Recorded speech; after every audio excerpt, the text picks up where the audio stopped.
misery of the people in the hands of the oppressors and the criminals and all.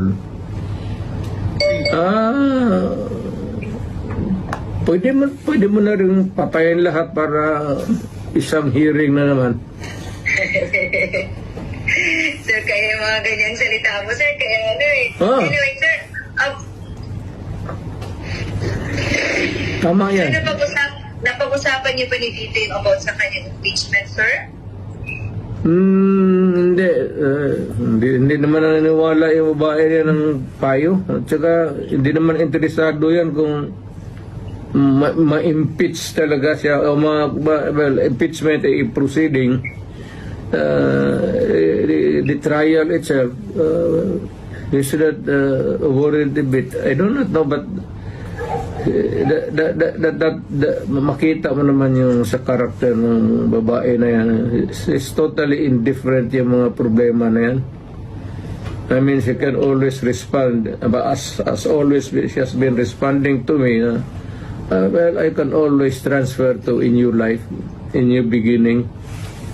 Ganun yan siya eh. So, pagka ganun ang kausap po ang tao, hindi mo mabigyan ng payo. What for? Hindi naman nakikinig.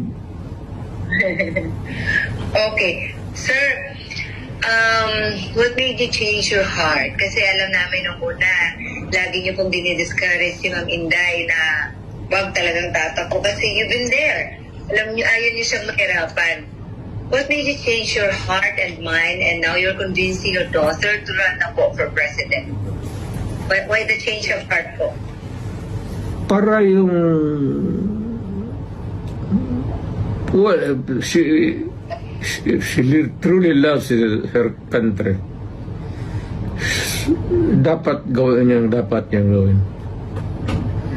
At this time, at this point in time, when paalis na ako at patanda na, at maybe soon, so sooner than expected, I will make my exit as a politician.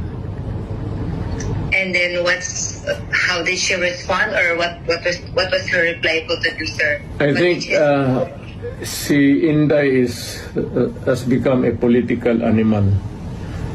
Kasi lolo niya for the longest time, governor of Davao Province yung isa pa.